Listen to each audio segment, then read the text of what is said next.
Всем привет! Вы на канале Vlimination. Сегодня расскажу вам, как играть в Бегство от Туза. Бегство от Туза — это очень простая азартная карточная игра для детей, которая очень похожа на карточную игру Копилка. Эти игры настолько похожи, что они даже имеют одинаковую цель игры, то есть сохранять все свои предметы, в этом случае монетки, наборчики и покерные фишки. До тех пор, пока все противники не потеряют все свои предметы. Для игры нужно колоду 52 карты, и шокеры не нужны, сейчас я их уберу.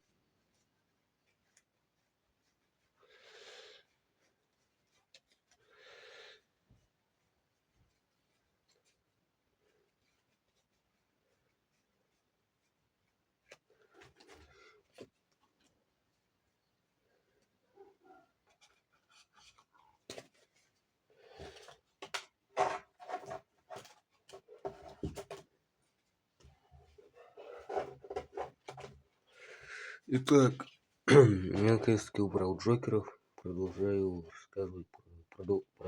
рассказывать про карточную игру Бегство от Туза.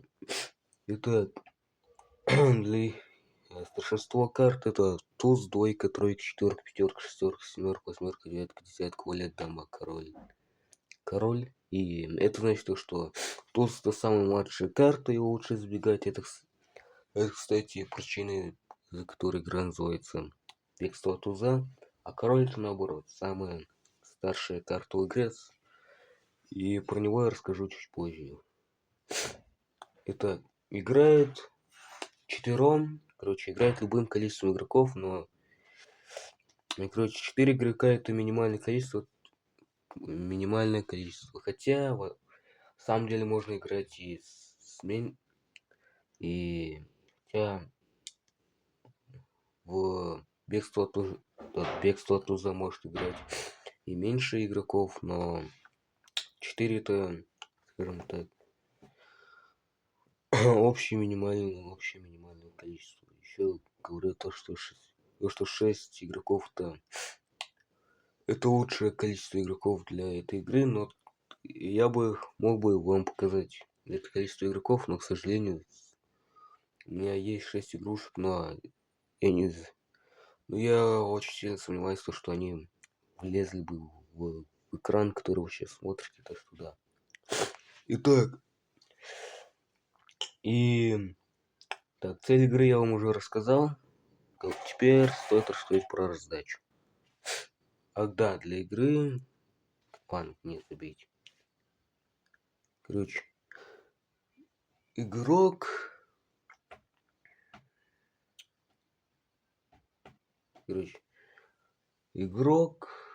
Один из игроков определяется жребием, этот игрок становится дилером.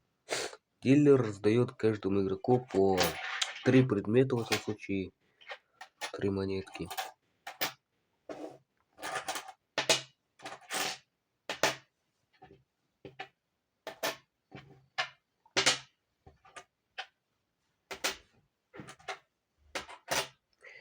Так, еще пойдите.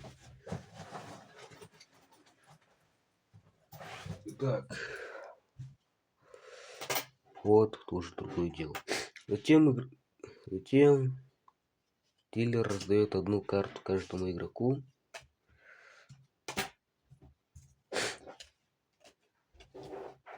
После этого он ставит остаток колоды в центр. Пойдите.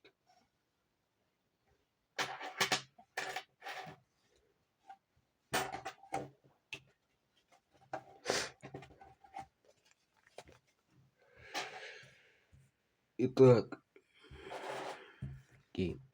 вот все другое дело.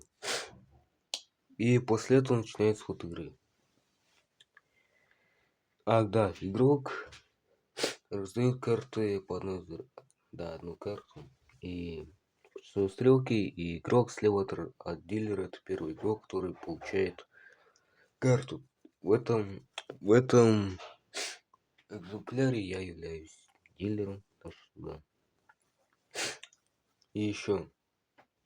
Итак, В, в ходе игры каждый игрок имеет выбор, и игроки убирают путевой стрелки. Игрок слева от дилера это первый игрок, который убирает. Он может выбрать пас или обмен. Пас это значит, что игрок, ну, короче, он свою карту оставляет и говорит пас. И после этого выбор переходит к игроку, который идет следующим по часовой стрелке.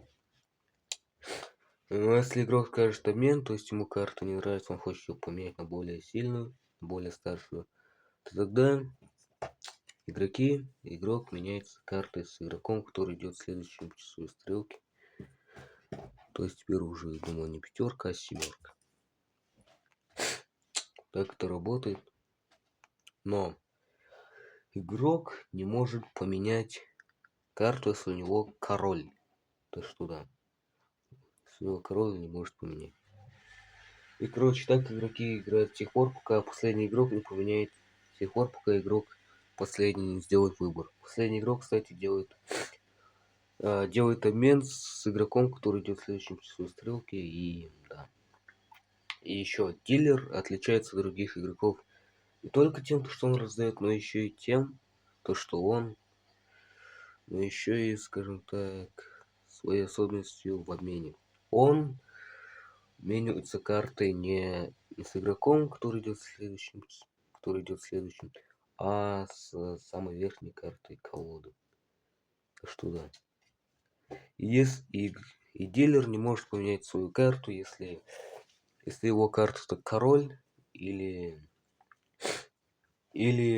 самая верхняя карта колоды это король. Так что да. То есть дилер, он, скажем так, все застрял со своей оригинальной картой первоначальной. После того, как все игроки сделали выбор, все скрывают свои карты. Итак, игрок с самой младшей карты теряет одну монету. И, короче, да. Если игроков с самыми младшими картами несколько, они все теряют по одному предмету. Так что да. Игрок, который полностью теряет все свои 3 предмета, выбывает. Игра идет до тех пор, пока только один игрок остается с предметами. Он выигрывает, а его все противники проигрывают. Итак, думаю, я вам рассказал все про карточную игру Бегство от туза. Довольно легкая, но явно сложнее, чем копилка. Так что да. Итак, надеюсь, вы теперь знаете, как играть в Бегство от туза. Возможно, я это уже спрашивал, говорил. И, короче, надеюсь, вам понравилось это видео. И думаю, я рассказал вам все про эту игру. Так что я заканчиваю это видео сейчас. Всем пока.